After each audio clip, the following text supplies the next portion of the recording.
Howdy, this is Jim Rutt, and this is The Jim Rutt Show.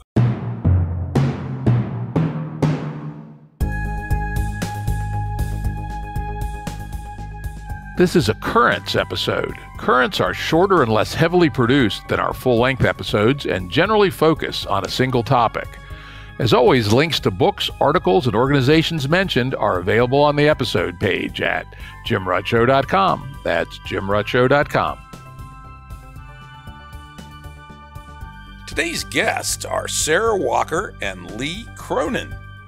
Sara is an astrobiologist and theoretical physicist at Arizona State University. She is Deputy Director of the Beyond Center for Fundamental Concepts in Science and a professor in the School of Earth and Space Exploration. She's also on the external faculty at the Santa Fe Institute and a fellow at the Berggruen Institute. Lee is Regius Chair of Chemistry at the University of Glasgow in Scotland and CEO of Chemify. I looked Chemify up when I was preparing for this episode, and man, that looks like an interesting damn company. I've had a long-standing interest in artificial chemistry, directed chemistry, computational chemistry, etc. And I personally believe that the first payoff from quantum computing is going to be in computational chemistry, for better or for worse. But anyway, Chemify is the name of his company. He's the CEO, so he's like a big dude, right? And so he does have some real experience at this stuff. So anyway, welcome, Sara and Lee. Hi, thanks for having us. Yeah, it's good to be here. Yeah, it's good to be here. And I'll tell you, I scan a lot of stuff, read a lot of stuff. And when I read this article you guys wrote, Time is an Object, in Aeon magazine, my head snapped back. I go, whoa. This was it's a well-written article, and a lot of pop science is just that, pop, right? This is not too pop, but it's very readable, but it goes quite deep and engages the idea of time, what time may be, that you all trace the history of the idea reasonably well, and you lay out a new concept of time that has really gotten me thinking. And I immediately reached out to you. It took a while for us to arrange this, but I got to say, this was a 9.6 on my signal out of 10 of, reading random papers, which I do all the time. And people send me stuff to read. I think this one I found on my own. There's also a bit deeper journal article in the journal Entropy called Formalizing the Pathways to Life Using Assembly Spaces by Marshall et al. Sara and Lee are co-authors on that paper, I believe. Yes, that's correct. And also there's a website, Assembly Theory, at www.molecular-assembly.com. And of course, as usual, those links and other links relevant to this discussion will be on the episode page at jimruttshow.com. So, we're entering into the discussion about time. This has been a concept that people have been talking about for a long time, pun intended. So why don't we start with a little bit of the history of the idea of time? That's a very long history. It depends let's keep it short. Yeah. 5 minutes, no more. Yeah. Lee, do you want to start or do you want me to start on that one? I can. So I'm trained as a card-carrying physicist, so I think I was indoctrinated into certain concepts of time because they were invented in certain centuries and just kind of stuck. But the thing that kind of recently deeply intrigued me about the concept of time itself is how it has changed over different cultures, over different time periods, and also how it depends on the technology of the time. So our first clocks were, made of sand and wind and shadows. But when we built mechanical clocks, then we had this sort of clockwork universe that Newton came up with, and this idea of time as being this sort of ultimate clock that the universe just kind of moves through, that there's this ticking. But there's other concepts of time that physics has invented over the centuries, like relative time in Einstein physics, which leads to the block universe, that all times exist everywhere all at once. And so I think one of the things that Lee and I've been most interested in is that none of these concepts of time really have it as a property of objects or a property that actually itself has some materiality to it. It's always just some kind of fluid the universe moves through, or some kind of concept like that. So it might be time to reinvent time yet again. Yeah, Lee, you got anything you want to add to that? Yeah, I would say that there is I'm not a dualist, I'm a materialist, but I would say that time is so the second law, which we can talk about, in the universe expanding, and the fact that time travel is not allowed, only forward, not backwards. Okay. Tells me there is something outside spatial dimensions that is beyond just a measurement of time, of things passing. And so that means that there is I view it like a fabric, which isn't space, but it is the capacity for things to happen. And the capacity for things to happen is increasing. And that is separate to the measurement of time. So you could think of time as a kind of pyramid on its head, expanding into something, and from that expansion comes space. And so that's super hard for people to understand, because automatically you start becoming dualists and something away. That's not correct. I think there is this fundamental fabric. There's the capacity for things to happen is increasing, and the ability to measure those things happening is what we call time now. And I think that's a kind of, once you get that in your head, that there is this capacity for more things to happen in the future than was in the past, the concept of time, the second law and everything makes a great deal of sense. Because otherwise, the second law is one of these religious doctrines you have to adopt. It has no fundamental basis. There is no mechanism. And what we're proposing is a mechanism which all this comes about. And sadly, time travel is not possible. And the fact that physicists can basically make random stuff up, that time travel is possible, and yet be very condescending to people about, say, the conservation of energy, for me is completely baffling. Interesting. Yeah, that's interesting. Obviously, listeners to my show know that I am an arch materialist as well. In fact, probably my most well-known line is, when I hear the word metaphysics, I reach for my pistol. Meaning metaphysics in the Aristotelian or Kantian sense, not the newfangled sense that people use it today to mean anything that doesn't have to do with hard stuff. So, yeah, we will stick strictly to the materialist realm today. I want to reflect back on what Sara mentioned, which is the physics perspective. Time originally totally reversible. Your basic Newtonian mechanics work just as well forward and backward. Well, guess what? Turns out there's this one weird little detail physicists hate, which is kaon decay, right? There is one subatomic particle that decays, half of 1% of the time in a irreversible way that breaks CP symmetry, which is kind of nerd talk. So there's been this one anomaly sitting out there for the idea that physics time could go forward or backward. I've always been a skeptic on it because it just doesn't seem reasonable. And then Einstein's block world's even more radical, which is that you just mentioned it in passing. I want to highlight this for the audience, that the Einsteinian view is that the universe is a block. Think about the universe being a plane that's moving through time and creates, therefore, a block. Let's make the plane a rectangle just to keep the geometry simple. And so we end up with a rectangular solid out infinitely into the future. And amazingly, Einstein's view, and a lot of other physicists, is that block has always existed and that it's unchanging, and that is the nature of time. And it's more or less an illusion that we feel like we're passing through time.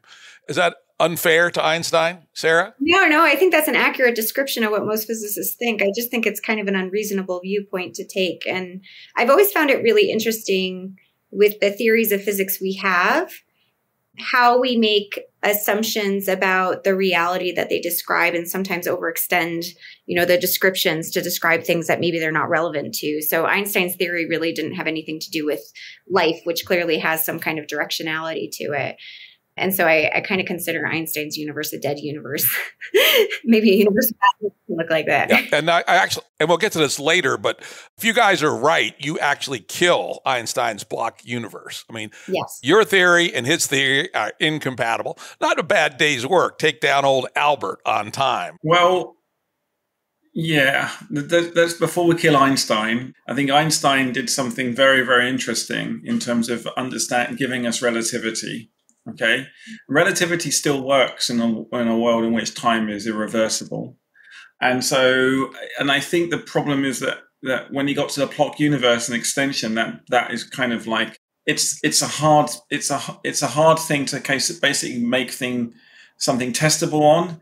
And the thing which I've always said about my intuition on time is it's an argument we can have, but we have to somehow make it testable.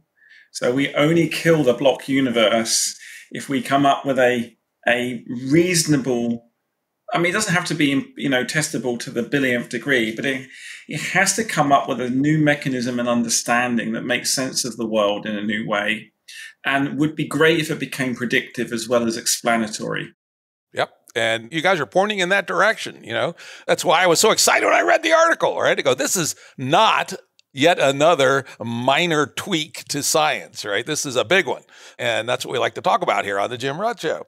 So before we move on, I did a little bit of reading on theories of time, again, refreshing my memory, and some of the historical models of why time seems to have this arrow, that it seems to be irreversible.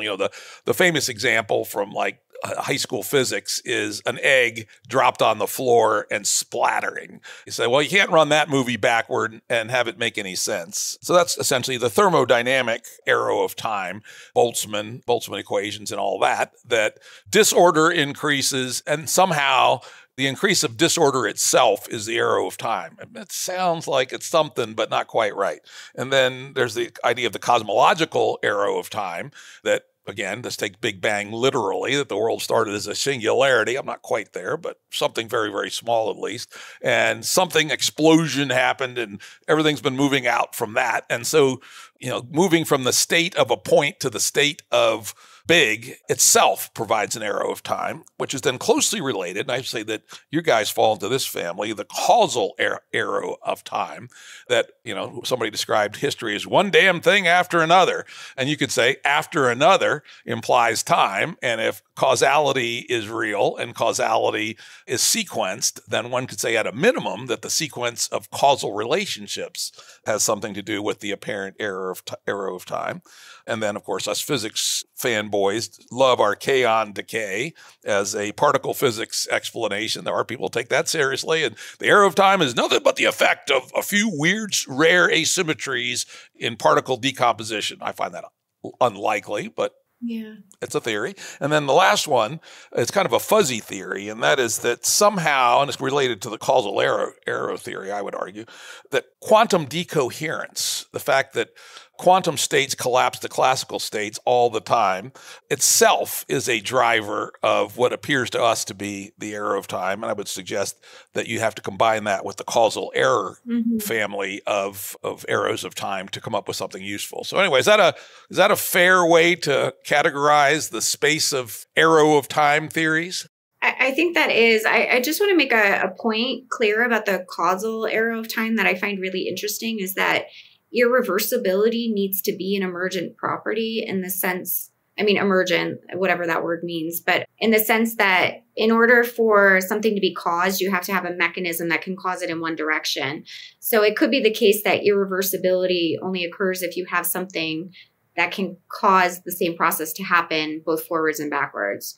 And those might be implemented in different machines. So this is one of the reasons that in biology, where all your objects are evolved, that you may not have mechanisms for reversing the process because they would have to evolve too. So you'd actually have to instantiate in a physical object something that could have the information or pattern to reverse a particular process that evolved.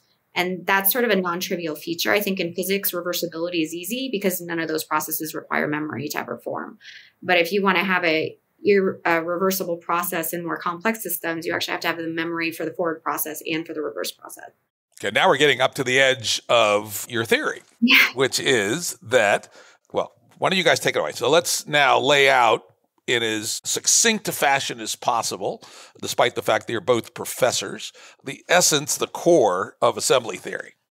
Yeah, okay. Before that, I would say, just to add on to your time thing, I would say that causation is evidence of time, or this thing, that it isn't for time to exist. That's why people get really confused. Bertrand Russell used to refer to causation as being, like a religious artifact, like not needed. And I found that really insulting to how that we should think about the world. But in terms of assembly theory, I guess we go right back to the beginning. I mean, I think assembly theory is easiest to understand in terms of we can explain the theory, but also what I think is good to kind of explain how we built the idea in the first place. And it really is kind of the idea of to say, if I take an object, how unlikely is this object to form probabilistically by chance, right? When this object can A, have a large number of parts, and B, be present in a large number of identical objects. And I think it's easy to imagine a one-off object that has lots of complicated parts that has no impact. That's just you assigning parts. It could be the man in the moon, some cheese, whatever, right? Or some lines on Mars. Or it could be a load of identical sand grains, not very many, just one part, so they're all identical, lots of them.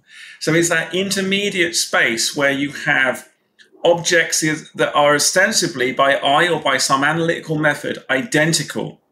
I don't know, go to the Apple. I'm not sponsored by Apple, but hey, they can give me some money if they want. They have a little bit. Go to the Apple store and you pick up like 10 identical iPhone 14s. They're identical by every measure that you can think of, yet they have billions of parts. And so you say, right, if I go to Mars and I find one iPhone 14, what's the chances that could, occur randomly? You would know something is up, something is tricky.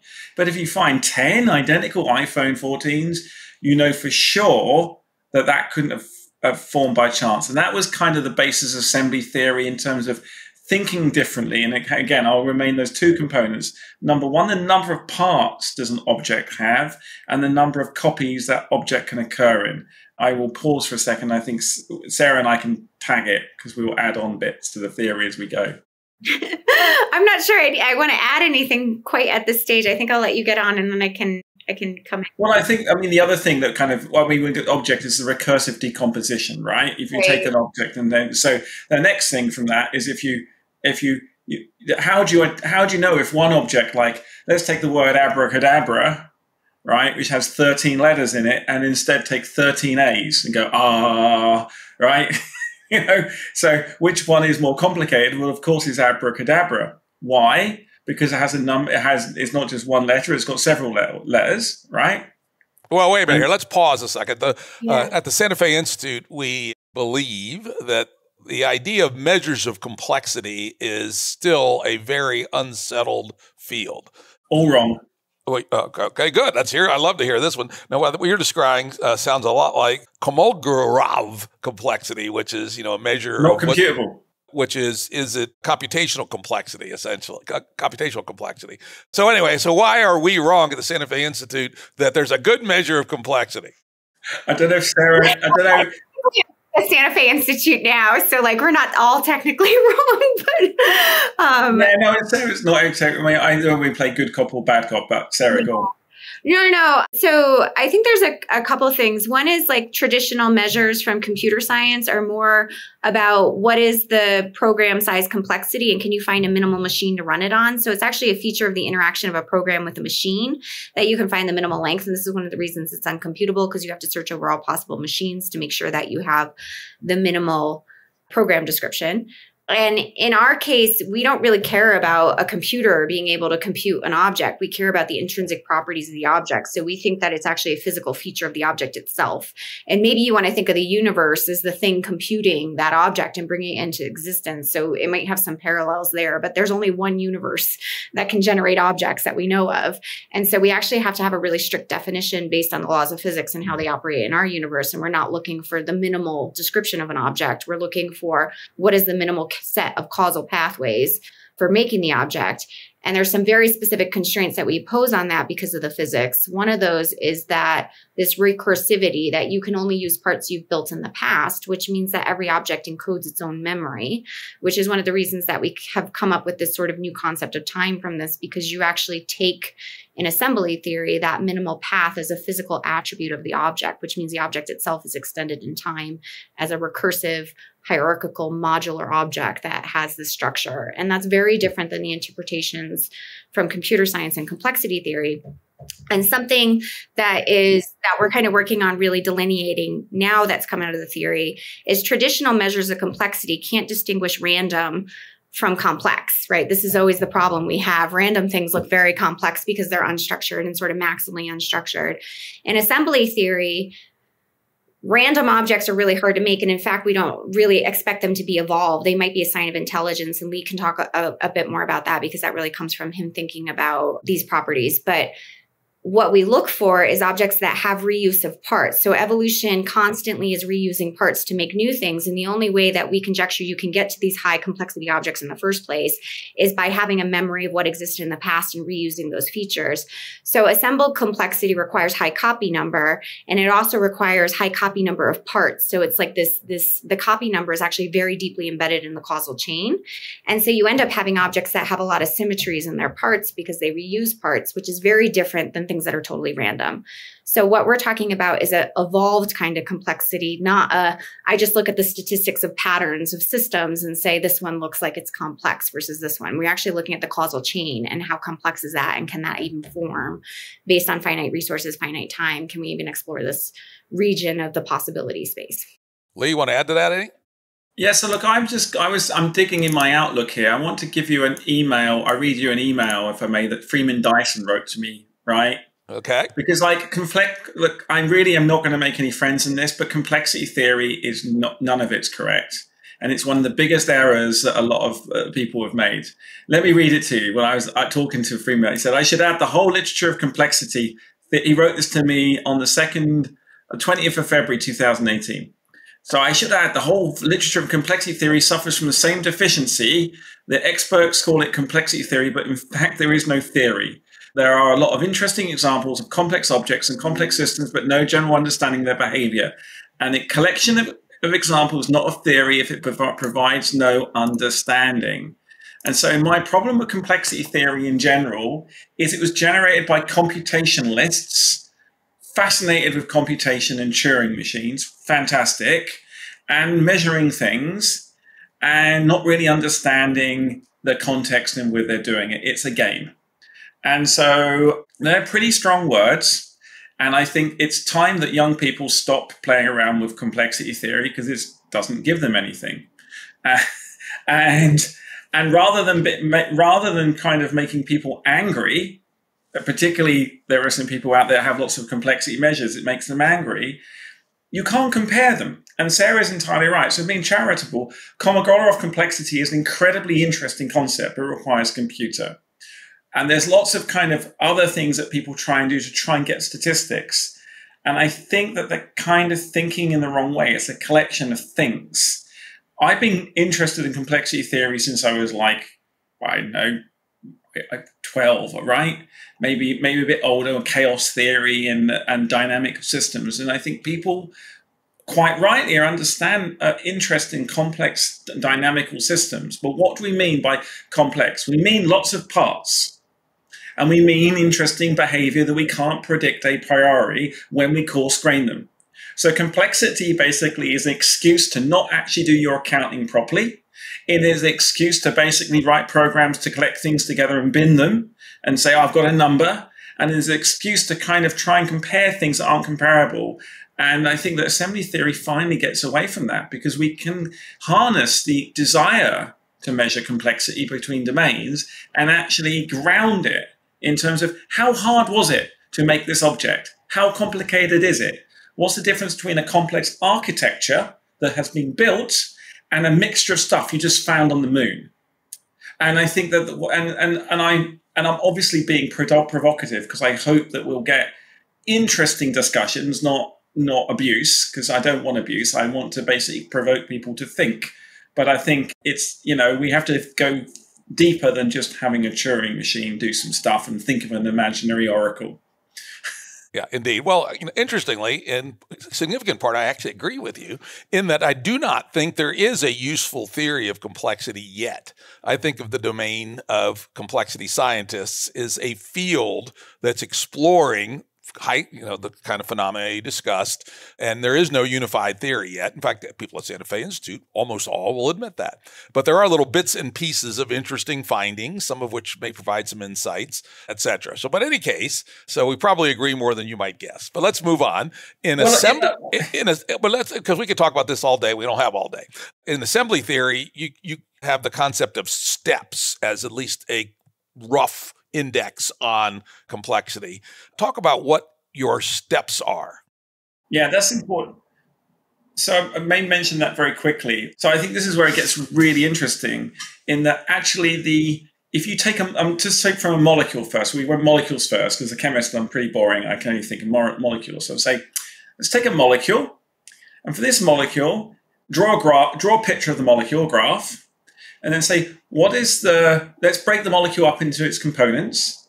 And then ask yourself, what is the shortest route I can take to reform that molecule with the least number of steps where you're able to reuse components?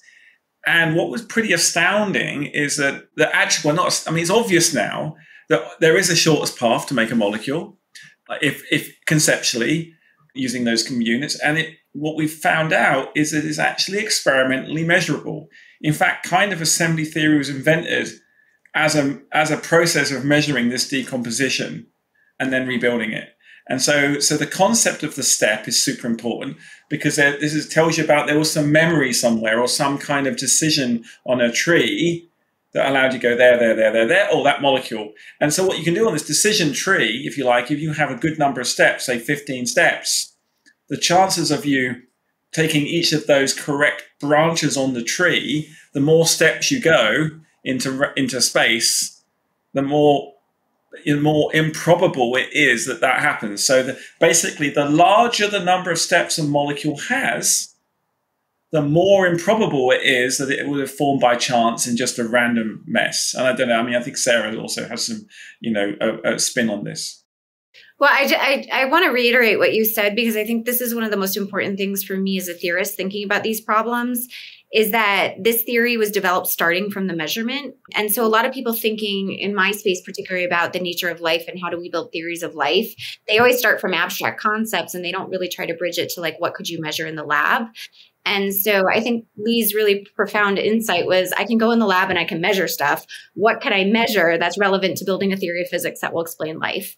And so that's actually really how the theory started. And I think as a theorist, that gives it much more ample playground for actually developing concepts that are physically relevant, because nature is sort of the ultimate set of creative constraints. And the fact that we could do this is to me pretty profound.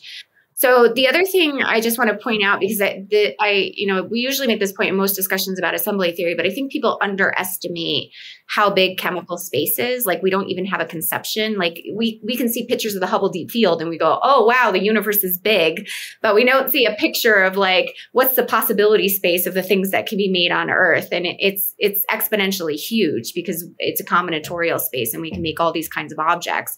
And chemistry is really the first place that you can really see that. So, even conservative estimates about the number of small molecules are just astronomically large, and there's just not enough resources in the entire universe to make every possible small molecule. So what assembly theory is doing that's super interesting, I think, is as actually grounding by talking about these number of steps for recursively making objects. It's now giving a structure to that space that's almost like a coordinate in the possibility space that tells you how hard is it in the space of possibilities to get to this molecule. And then the copy number gives kind of a weight to that probability distribution to try to say that the fact that these exist is really unexpected based on the structure of this space being built up and these expanding possibilities the deeper we get into that space by the number of steps. So there is a sense of a physical space that we can think about in assembly in terms of how molecules or anything that can be constructed by a finite number of steps can actually be arranged in kind of a physical volume now, which I think is super interesting because, physicists had to invent concepts of time and clocks to measure it. And we also had to have rulers to measure physical space. But this actually gives a way of measuring possibility space in kind of a meaningful way with respect to what we expect evolution to be able to produce.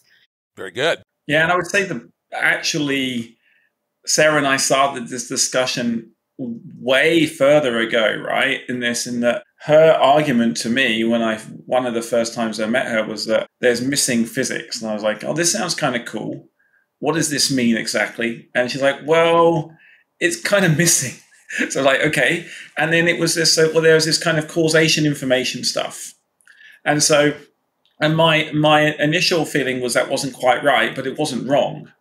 And the notion in my head was like, there are molecules that are interesting and they seem to appear.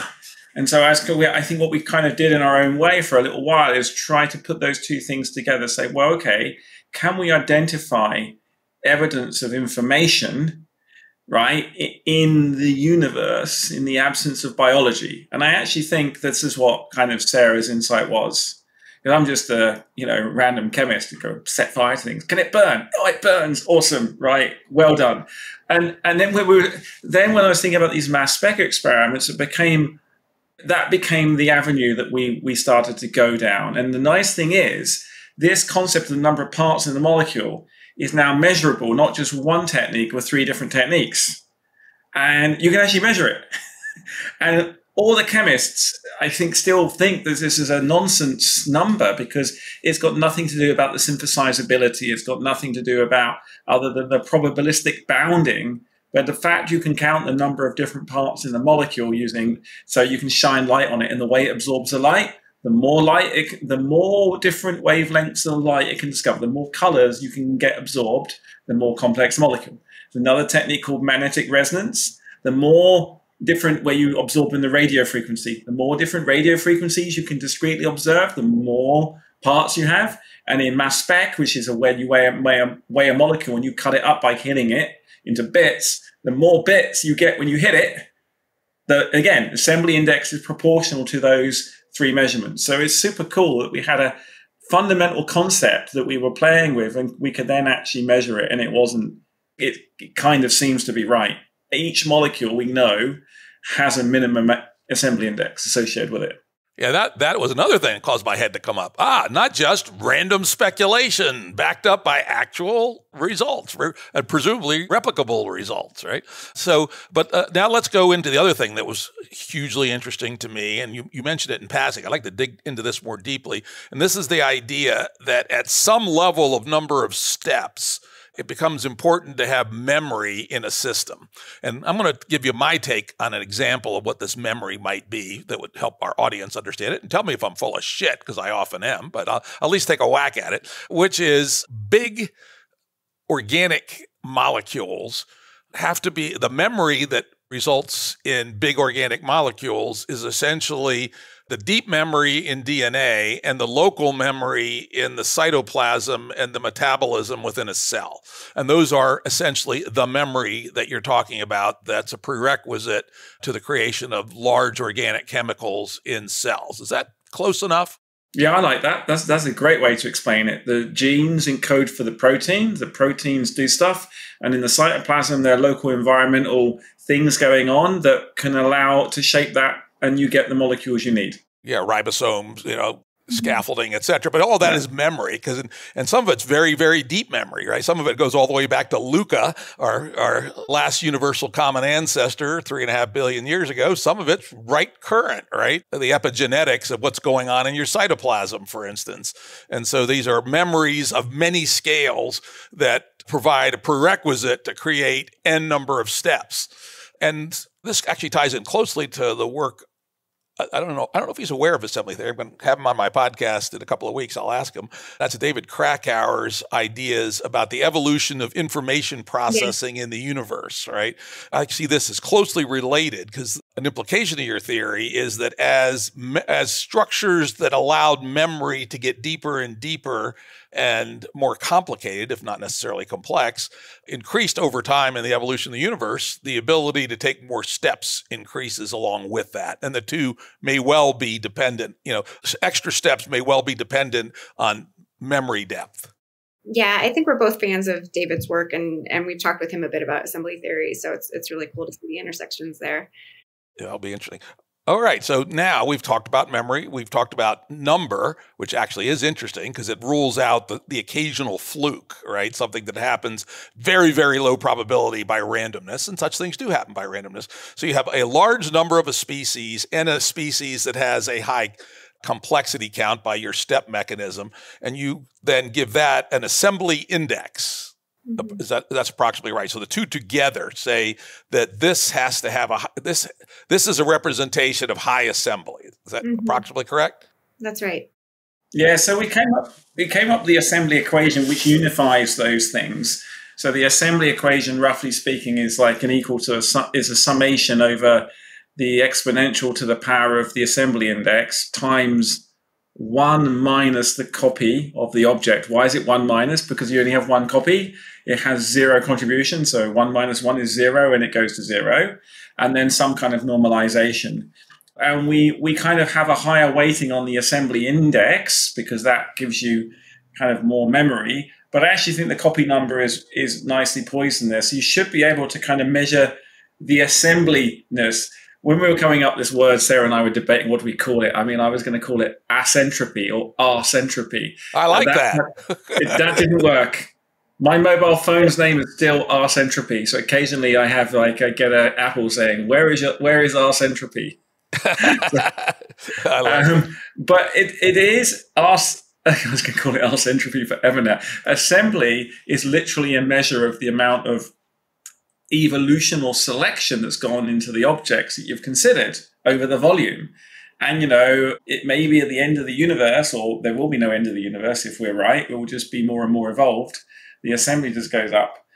So there's that in there, and it's super interesting to kind of get those balanced together. And we're still digging into that because assembly tells you about selection, I think, if nothing else, tells you about selection and memory to get there. And I would add, it probably also points to selection for memory. Yes.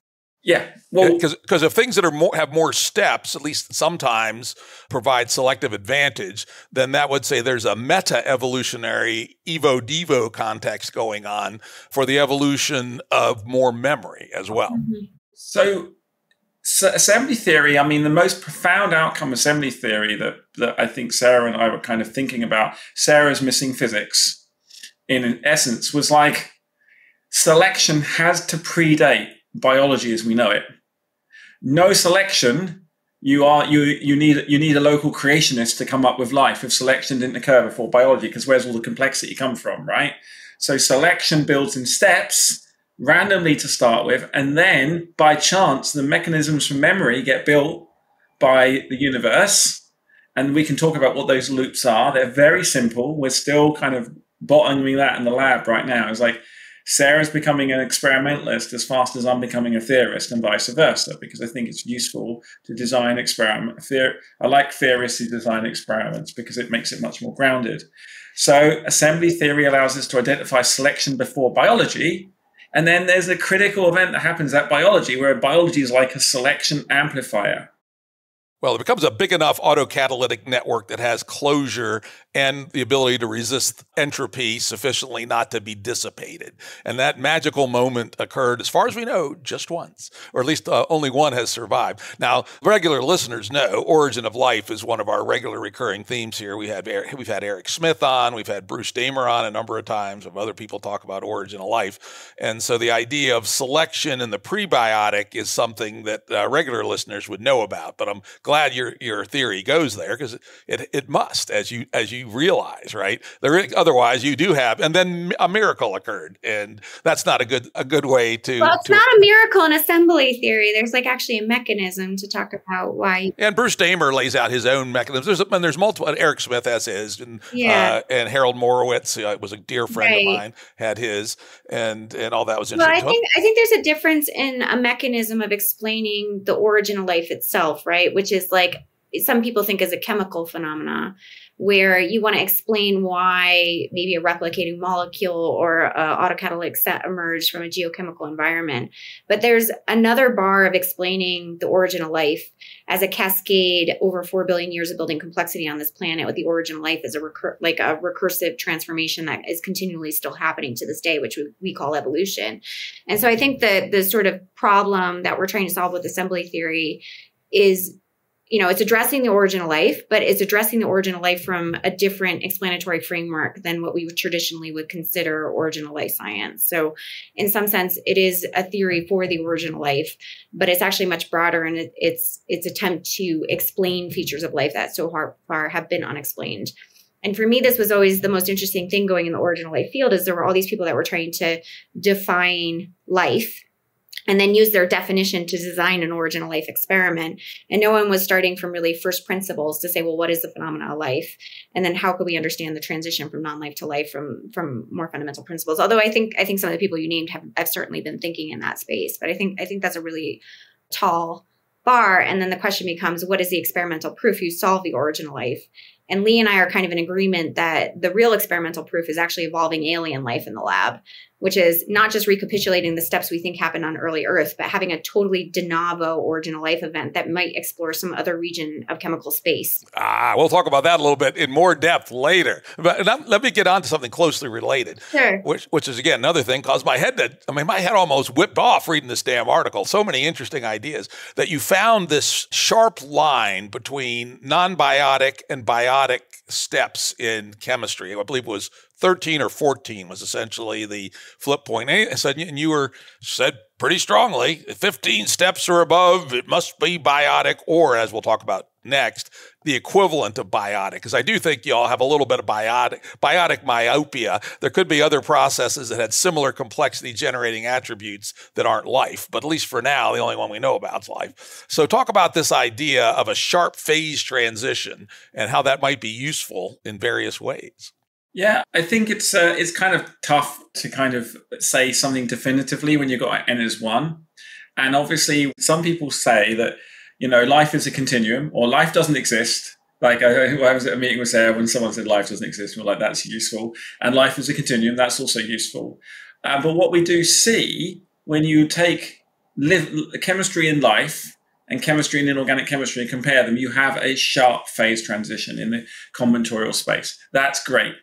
That doesn't mean to say, before we go and discuss this, that it's impossible to get from inorganic chemistry to life. It must be gradually in steps.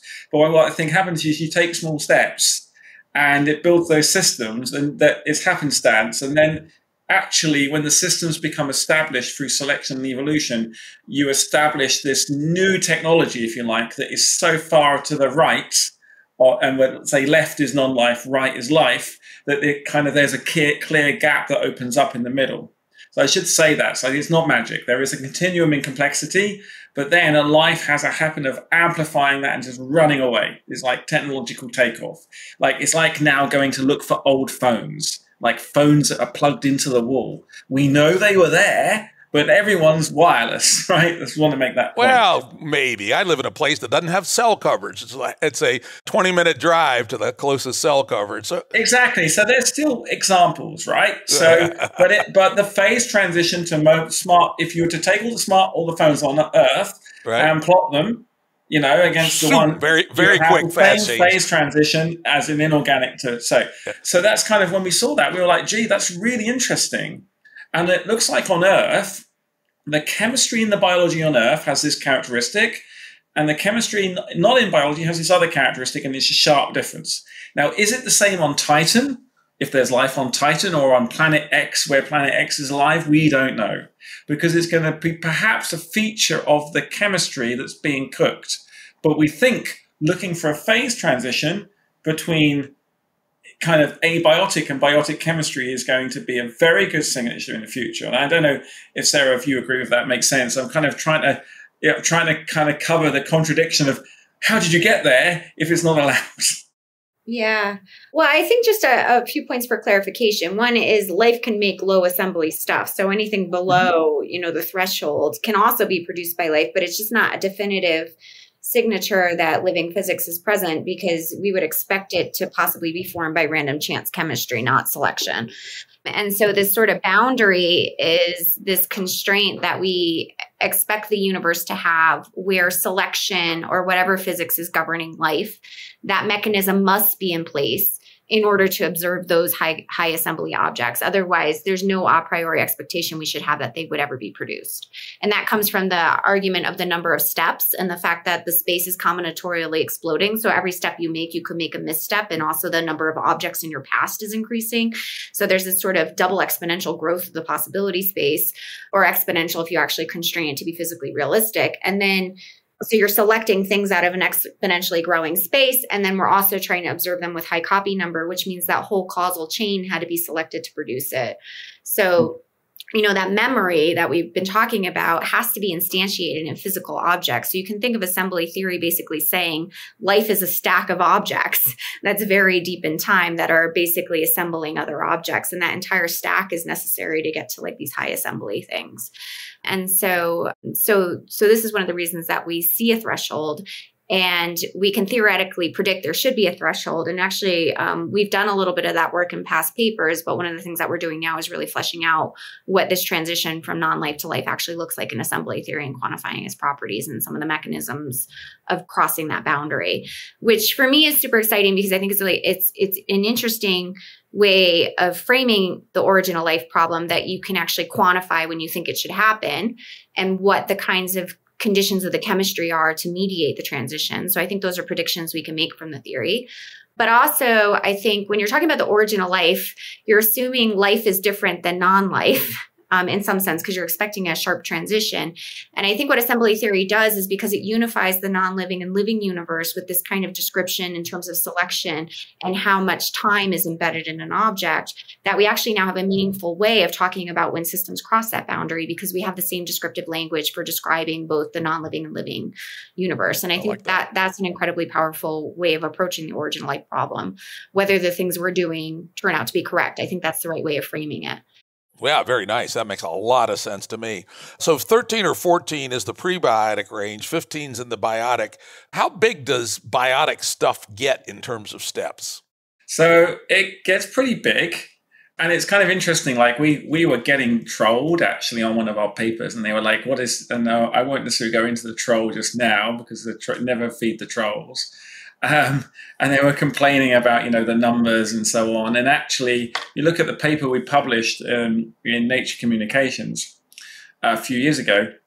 It's we kind of take a load of different biological samples, and E. coli and Taxol are on there. Now, Taxol is a molecule that you can purify and put, and E. coli is obviously a cell, and you crunch it all up. So so the label on that graph is E. coli is just like all the molecules in E. coli, and there's a lot of them, and Taxol. But to answer your question directly, I think molecule. So there's only so much complexity you can compact into a molecule, and then some really interesting things happen because molecules get bigger and they become polymers.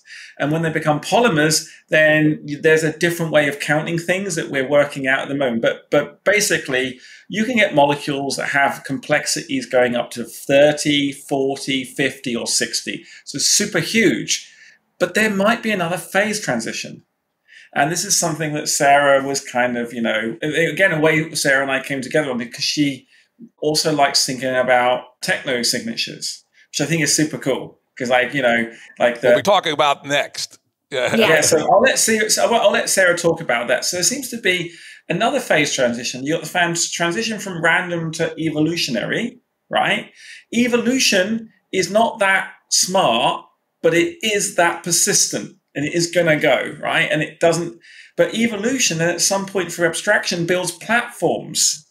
And that platform allows abstraction. You can redesign things from scratch. So me as a chemist, I could go in a lab and make a really complicated molecule that has an assembly index of, 50, because how could I do that? I just put 50 different elements together in one molecule and I make it in high Kolmogorov number and I'm like, there you go, assembly index of 50, which is quite hard, I would say. But biology could never do that. So suddenly you might even be able to use assembly to not just tell the difference between dead and life, but life and technology. And technology implies intelligence. Well, I love this because I'll tell you what, when I first showed up at the Santa Fe Institute as a retired business guy in 2002, I made an assertion that a lot of people poo-pooed at the time, which is that there are two pretty bright lines in the history of the universe. One is the evolution of life, And the second is the evolution of what we would now call general intelligence, probably closely related to language or something very close to language. And this sounds like your theory actually confirms I was right, that there's a clear phase transition and assembly theory between biotic and non-biotic. And there may be, and I would say probably is, between, because I was going to exactly ask you that question, putting your Chemify hat on, you throw all your venture dollars at it. What's the biggest damn assembly number you can come up with using the very hottest, newest synthetic chemistry techniques? Is it thousands? Is it millions? Right? No, it won't be thousands or millions, because it becomes uncountable, because the molecule becomes so big. It becomes... So here's a really interesting thing. This is why assembly theory is actually fairly good theory for being precisely computable. The assembly theory is good when the object can be found in identical copies. And in chemistry, you talk about moles of molecules, identical copies. If your molecule is unstable, then it becomes difficult to have a lot of identical copies, right, for molecular assembly. And if your molecule becomes so big, it becomes error. There's lots of errors, like in a protein, that you could have mutation. Then suddenly the theory has to change and go up a level. So I think there is, and I'm just finishing a paper on this right now, there is a finite limit to the amount of information you can store in a molecule. It's kind of like the information limit in a molecule. And it requires a redefinition of what a molecule is. And it's so cool. But the chemists are kind of like angry with me as it is. They're going to be double angry after this and say, this is rubbish. But I think it's actually not rubbish. It's to do with the error. Because let's just say you and I start making molecules, right? And as fast as, so when I make the molecule and you're quality control. So I throw a molecule, you go, yeah, that's correct. Make me a bigger one, Lee. Come on, bigger molecule. And I make a molecule that's so big, I make an error. And I'm like, no, there's an error, correct it. And so I correct that error. And you're like, no, there's an error down here now. Come on, get it right, man. If the mutation rate is high enough, you'll never get a clean copy. Exactly. So there is a fundamental limit to the amount of information you can cram into a volume in molecular assembly. Yeah. If you assume a mutation rate. Now, my scientific home field is evolutionary computing, right? So I'm well aware of error catastrophes and things like that, which actually reminds me, when we talk about memory's got to be measured in some effectiveness term, right? Because, again, my hypothesis has always been, I had an amazing 4-hour conversation with Stuart Kaufman about this. We were both sitting there going, which is error catastrophe is a big barrier to the origin of life, in that, it's a mathematical result of mutation rates being too high. The ability for evolution to build very high is limited. It slows down to almost zero pretty quickly. And that's a phase transition when the error rate per unit of information is above X. So I'm going to ask, does your theory of memory include some effectiveness index, like fidelity of copying of core informational components such as DNA? The conversation I had with Kaufman was, okay, how in the hell did we get from a world without error-correcting copying of DNA to error-correcting copying of DNA without error-correcting copying of DNA? And we both agreed this was a very narrow ridge, the passage of which is not entirely clear. So talk to me a little bit about what your memory, an index on that memory, quantity of memory might include on the qualitative side. Things like high-fidelity information copying, error correction, et cetera, if that makes any sense. Totally. Lee, do you want to take it? I know, but I think you have more to say on this as a chemist than I do as a physicist. I mean, I would say at the moment the error correction is actually something you can only see looking back, because you build these machineries. And what we're doing at the moment, and I think Sara alluded to that, we're actually looking at and this is maybe, Sara, what you can mention is the scaling and the way selection is building things. And we are going to come up with, and we'll use that to go into the lab. So that's a very good way of saying, sure, it's a problem, but we exist and technology exists, so it's not an insurmountable problem. But rather than speculate with large numbers, we're actually going to come up with some manifold, right, and then go backwards. And that's what Sara's team is leading at the moment, and we're helping, and vice versa. Yeah, the other thing, so I want to build on what you're saying, but the other point that I was going to make, so I wanted Lee to start because he's usually more concrete and I'm much more abstract, but the abstract, like sort of the way I think about it is usually like the canonical error threshold in this error correction is distributed over the object. So if I have an object that's a sequence, I'm worried about getting the precise sequence of, bits in the string. Whereas in assembly theory, the error is distributed over the causal chain. So it's a different sense of like what actually needs to be corrected, because what you actually want to preserve is the stack of objects making other objects. And the things that are on the tail end of that causation, you almost don't care about in some sense. You want to preserve that whole evolutionary history.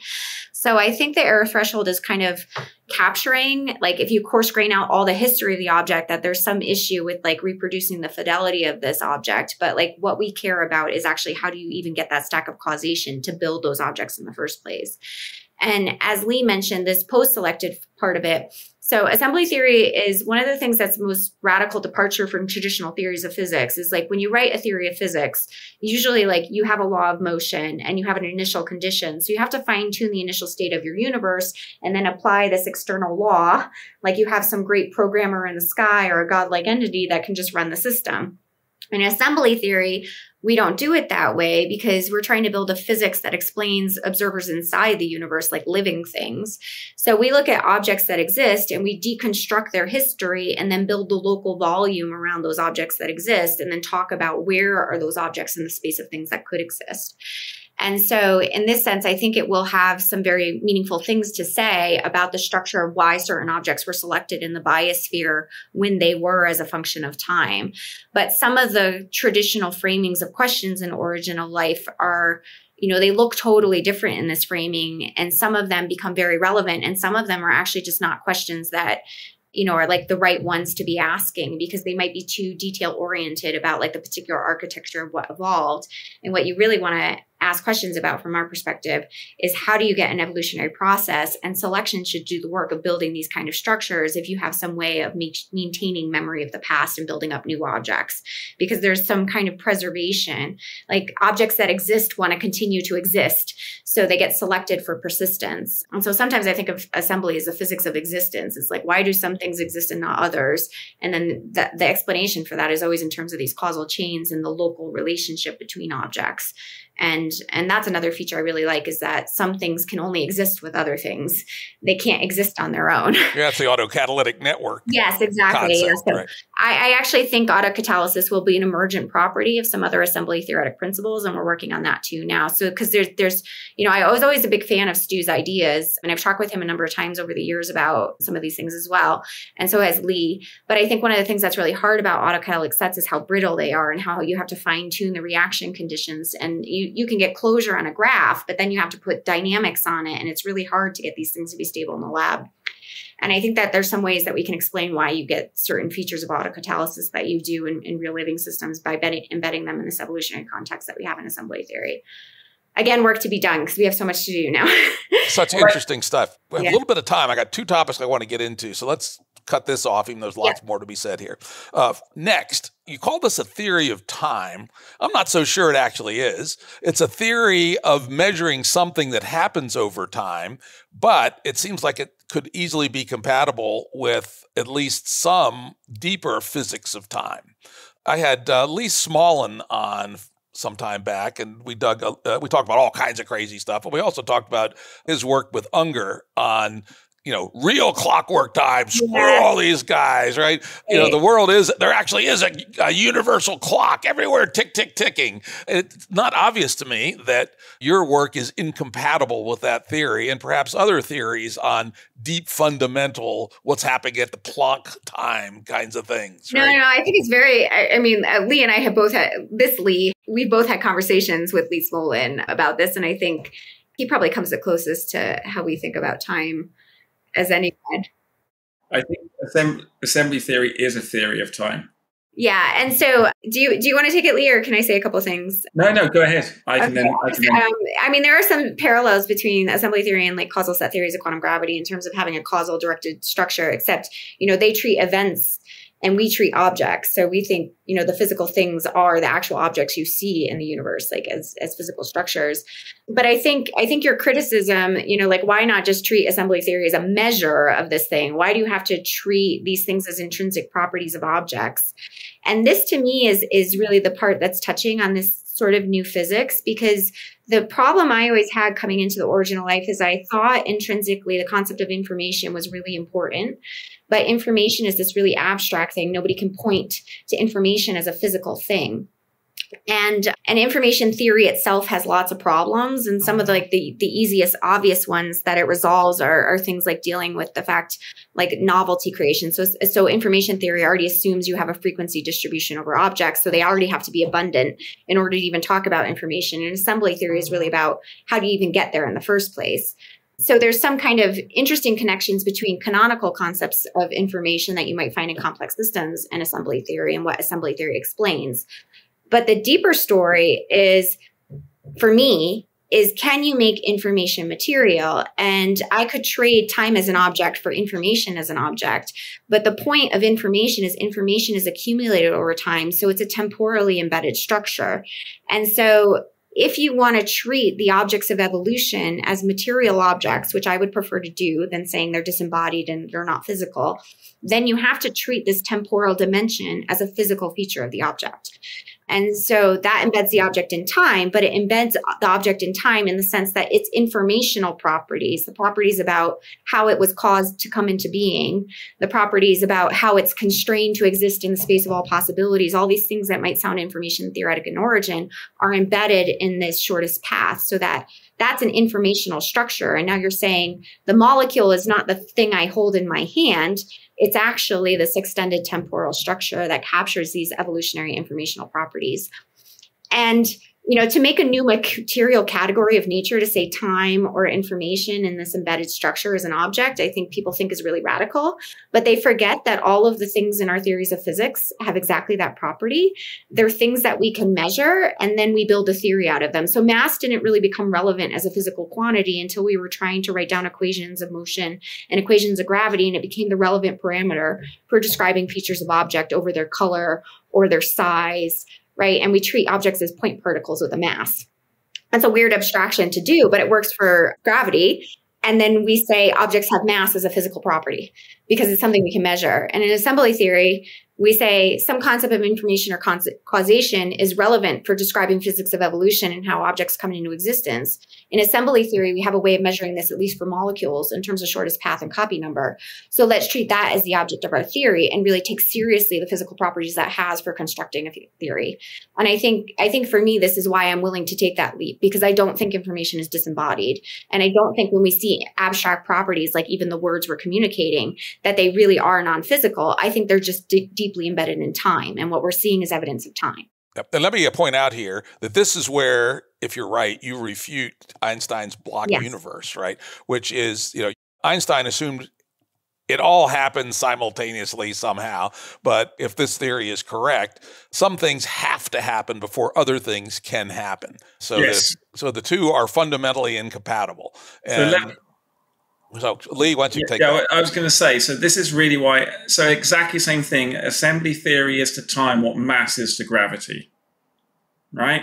Or assembly index, whatever you want to call it, right? Or assembly. Okay, so that's why you're arguing it is a theory of time rather than an application of time. Because I might argue it's a way to represent trajectories in time as embedded in artifacts or something like that. Yeah. And I have a great deal of sympathy for kind of saying, it's this the kind of tertiary measure and all this stuff. But we are able to we're making a leap and taking the extension back to that. Because let me give you a point. So the block universe is kind of a block universe. Novelty doesn't exist, right? Or at least it's not explained. There's no rational basis for novelty. In the block universe, everything you can slide rule, go up and down. You can go to novelty. You can go to the Boltzmann brain. Like the block universe, a natural consequence of the standard canon of physics is that novelty doesn't exist. Free will doesn't exist. There is no future. There is no past. There is just the ability to move around in this. That's the consequence, right? And you can put and physicists put all sorts of mumbo jumbo in there, whether it's the quantum mechanics mumbo jumbo or ever-ready interpretations, many well. But let me get back to a couple more concrete things. The universe is expanding in time, and that means that time, although I am a materialist, the space probably doesn't exist. Space is a local phenomena that it requires this thing that is time that creates options. So there are more options in the future than there are in the past. And so, at the birth of the universe didn't even have the compute capacity for intelligence. It had to create enough states to find an assemblage that is a brain, right? And I think and then find assemblages ourselves and all these other things. And so it's very important that we understand that there is this kind of these things emerge together. And I'll just say one further thing before is that the physicists require 4 things, right, to be true for the universe to be right. They have to have a big bang, which requires order is suddenly bing, here's a load of order, guys. There you go. There's your second law. So order at the beginning. Thanks for that. Religious experience, number 1.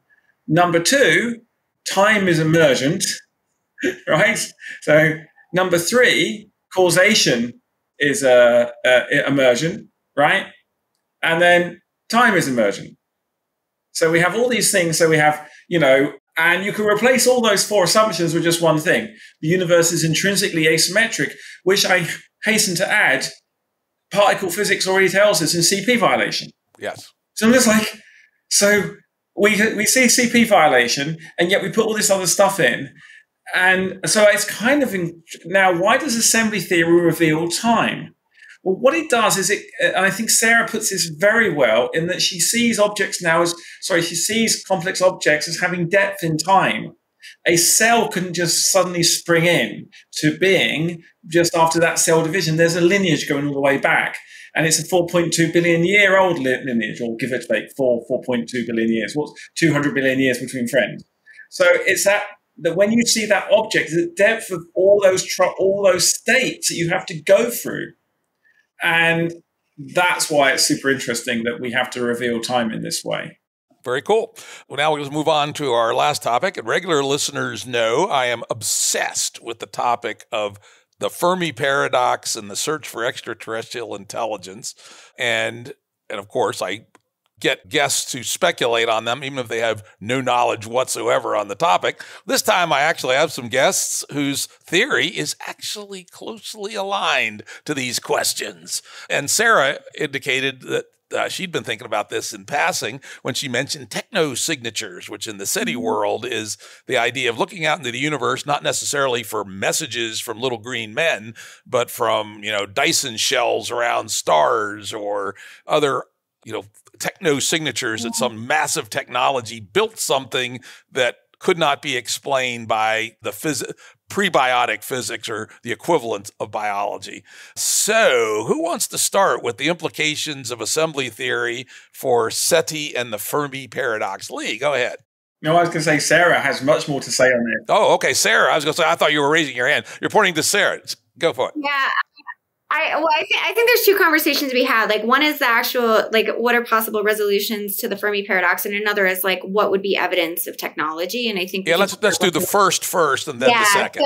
So I've actually been writing about this a little bit because I'm writing a popular science book, and one of the chapters I have titled "The Great Perceptual Filter," which is a play on the Great Filter. And I also wrote about it in this essay I wrote, AI is Life with Noema magazine recently, some of these ideas. But I think people don't understand that technology itself evolves when they're talking about making first contact, because they kind of think of technology as a static concept, like radio waves or, the canonical target for SETI. But I think if you think about, sort of all of our sensory perceptions that have evolved in the biosphere themselves as technologies, it's very clear that our ways of seeing have dramatically changed over 4 billion years. So for example, the first cells might have had a single photon receptor, and then the multicellular eye evolved. And then human societies came along and built telescopes and microscopes that allow us to see, the most distant parts of the universe and, some of the smallest. physicist. And I think, the great filter is actually more about the technology of perception, that we actually haven't developed the perceptuary apparatus to see the structure of the physics of life.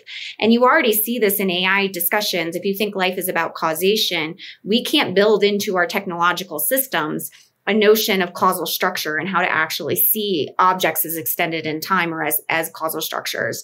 And so my take on the Fermi paradox is it has nothing to do with aliens going extinct or the frequency distribution of them, but we actually don't know what we're looking for because we haven't solved the physics of what life is. And the analogy I usually make is to think about gravitational waves, which have been permeating this planet for billions of years. But until we had Einstein's theory of relativity and we could predict their existence, and then it took us 100 years to build interferometers to detect them, we couldn't make first contact with that phenomena because we needed this new technology, a perception, as Claire Webb calls them, of gravitational wave interferometers to make contact with that phenomenon and actually see the universe in gravitational waves. So for me, I think alien contact is still potentially in the future. And as I alluded to before, I think the first contact actually might be doing an experiment in the lab, making aliens from scratch, because then we really understand the physics. And then just like particle physics and cosmology are tightly married, where we, make new particles in the lab, and then we have new understanding of large scale structure of the universe. I think life is a sufficiently deep phenomena in terms of the fundamental structure of our universe that if we solve that physics here on Earth, then we might have new lenses and new ways of seeing the universe to actually resolve where other life might be, or if it's out there, or to be able to make predictions and testable bounds on like why we're not seeing it. So how about remote sensing? Like, is it possible with spectroscopy to find assembly numbers greater than 15 in, exoplanetary atmospheres, things of that sort? We're trying, yeah. Yeah, that's what we're working on just now. I mean, I think so I have kind of three complementary things to add to what Sarah's saying. We talk about this quite a lot. The first one is the kind of boring one, in that if the universe has grown in capability over time because there's more options available, maybe the first time it was possible to make intelligence, it did, and here we are. That's number one. And if you think about it, go all the way back to the start of the universe, and there's space coming up. Boom, I shouldn't make pictures because it's all audio. But you got this point where the universe started, the universe expanded, and then stars formed, and as soon as they could, they exploded and built, and they exploded and produced heavy elements. Those heavy elements then accreted around other stars to form planets. Those planets got cooking chemistry. However, think about for a second the minimum amount of expansion from the origin required. Right? So the universe was already expanding for 5 billion years, say, or a billion years. Let's say the first stars just blew up quickly because they were the wrong mass as they can. And then another billion years passed. So you've already got 2 billion years of expansion, right? So that's quite a lot. So that's not one reason why you've got Fermi paradox, because the universe started making life at the same time. Why are we unable to detect it right now? Well, because of the assembly chain. Because basically we have a common, it's not evident that aliens will ever have any reasoning or any mathematics or any language that we can ever understand in principle, because we have a different origin. And we might have to go back to the origin of the universe to understand the alien. And this may seem weird, but maybe assembly theory will help us to decipher this. It'll provide a Rosetta Stone for complexity, but we're only just applying it right now. It's just emerging literally this year. And before that, we did not have the ability to spot the difference between noise and assembly in the universe. And I'm hoping that James Webb and SETI and various others, as we collaborate with them and the people that take the theory on, can go there. So I think I'm saying two things. Number one, life probably required a certain chain of events, stars to form, explode, planets to form, and how far away they are from each other, number one. And number two, because each origin of life is a unique event, aliens may work on a different timescale on one planet. Thoughts may take longer. Cultures are different. And so, the Great Perceptual Filter is not it is a Great Perceptual Filter, but only with respect to Fermi's imagination. But we are here to make it better. Sarah, looks like you have something to add to this. Yeah, I was just going to say, just to give a visual to what Lee's describing, was sort of like, if you think about life as being a trajectory through the space of possibilities, like alien life is a completely different trajectory through that space. So our ability to recognize it really depends on overlapping histories, and overlapping histories between objects are how they share information. So alien by definition are things that are not in our causal chain. And so this is, I think, one of the reasons they're so hard to recognize. But I wanted to go back to your question about exoplanets, because it is something that we're actively working on. And I've had in my lab for a number of years, at least one PhD student actively working on exoplanet observations. And I think there that the real challenge is, one, the observations are super hard. And two, I think our planetary models are just like, they're not designed for the problem of life detection in mind. So a lot of the kind of biosignatures people are thinking about right now are these simple biosignature gases. So I think what assembly theory offers there is this idea that you were just alluding to, that we might actually look for complex molecules in an atmosphere. But what we're trying to do right now is basically try to figure out from first principles, how would you model an atmosphere of a planet, or even a planet's evolution in terms of assembly theoretic principles, and what you can measure from telescopes. And so this is a super hard thing to do.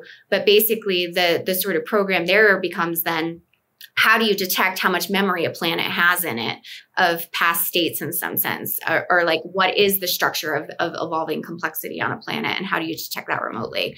So I'm super interested in being able to do that, because I also think life is a planetary scale phenomenon. I like the idea of detecting a biosphere or technosphere rather than an individual instance of like an individual lineage within that structure. So we have ways of thinking about it, but again, like, this theory is so new, and we have so much stuff to develop to both marry theory with experiments on Earth and then theory with observations of other worlds. And Lee and I are both very hard-nosed in how we want to do the science, because we want to always connect back to what's actually observable and testable. And so the bar there is very high for answering some of these questions in the short term, but we're working very diligently and have amazing postdocs and students in both our groups trying to make those things happen. Our imaginations are bigger than our resources currently available. That's a nice. That's a good thing, right? That's a good thing. But fortunately, we're training, or we have the privilege of having a lot of younger, and not always younger, but lots of smart people and collaborators who are willing to work with us and adopt us and carry on. But I think, and do the craziest things. They're all crazy, but it's great. But this gave me an idea. It gave me an idea, actually, just from this podcast. Actually, we should talk about this, Sarah, later. It's like, so actually, let's just assume that that Earth was the first chance that the universe got to make life, and look at that radius from the singularity, the Big Bang, and then just draw a circle around, and don't look back. Look over there. I don't even know if that makes any sense. And I'm pretty sure that if we do our jobs properly, that we will be able to, using James Webb and the further telescopes from that, the further heritage that comes out there, we will have some chance to find living planets. And I think we must go beyond just looking for things like oxygen or methane, that we should look for more complexity. And I think Sarah's notions of, this kind of planetary atmospheres changing, applying assembly theory models over there, and looking for weird phenomena that can be explained by an assembly theoretic approach we have a non-zero chance of doing it in the next decade or two. All right. Now, last question. Your work perhaps would give you some perspective, though neither of you are origin of life experts, on how hard is it for life to have formed? In the Drake equation, we have all these various terms, and the pre-filters versus, and then Robin Hansen's post-filters, et cetera. You may or may not. I mean, I as any good 14-year-old nerd who read a lot of science fiction, I of course assumed there had to be hundreds of thousands of sentient species in the universe. Now I'm much less sure. It might be one, right? Mm-hmm. Because of issues like this narrow edge razor to get over the error catastrophe with DNA. And then another one is the emergence of the eukaryotes, that how the hell did that happen? Right. And, from does assembly theory, I guess I'll make the question brisk. Does assembly theory tell us anything useful about the probability of life evolving on an otherwise suitable planet? I think it will. People always cite these examples of these very rare chance events that happened like one time in the history of life on Earth. But I think almost every event that's happened in the 4 billion years of Earth's life is an incredibly improbable event. So when we see improbable events within that space happen multiple times, like the origin of multicellularity, we go, oh, that must be easy. But of course, you have to scaffold and have that entire evolutionary history. And maybe from, all the stacked objects that make multicellular organisms, it becomes an inevitability. And maybe in some cases, there's still things that, like only happen once, because once was enough to fill the space of possibilities to keep the cascade going. So I think the kind of notions of probability that we think about when we make arguments about the single sample of life on Earth are completely flawed, because the entire causal chain is, it's one structure, and it's not like you can say there was a rare event in that structure, because that structure can't be decoupled from everything else that's happened.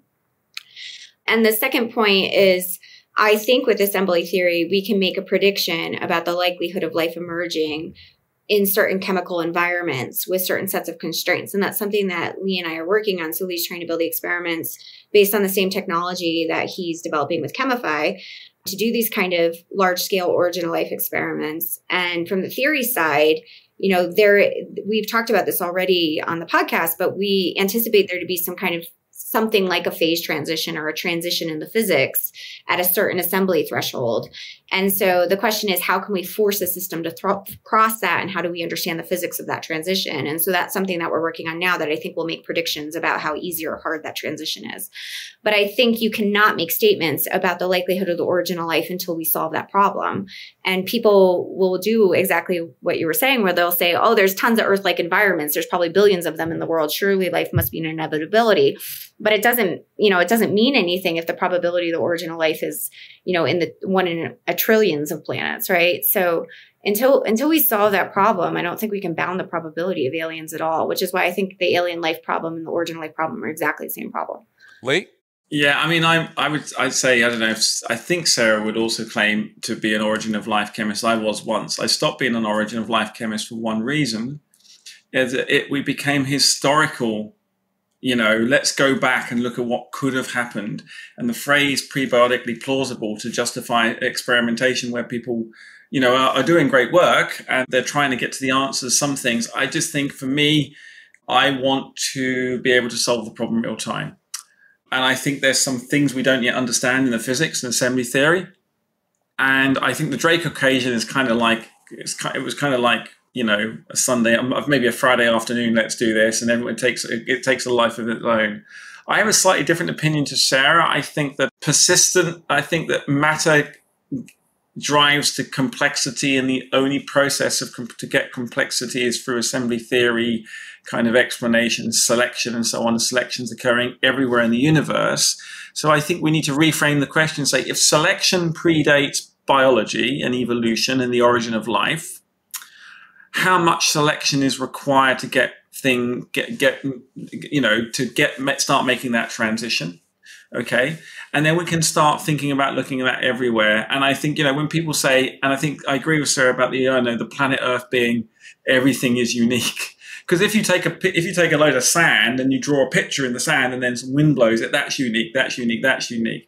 I think what isn't unique, and it's common in the universe, is there is persistence and there is stuff that is going to undergo selection. And so I think that we really need to start framing it in that way. And I think that we are, the one reason for the long time of, the emergence of eukaryotes and then via and photosynthesis and oxygen catastrophe, it's like maybe Earth has a low global IQ over time because the G was wrong.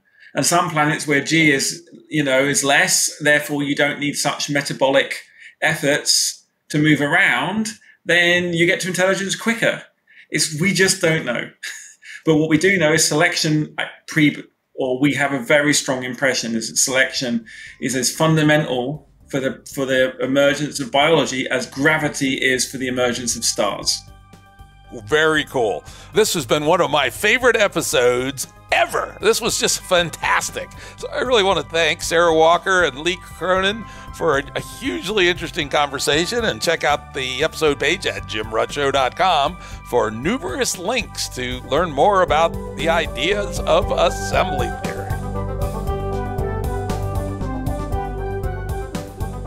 Audio production and editing by Andrew Blevins Productions. Music by Tom Muller at modernspacemusic.com.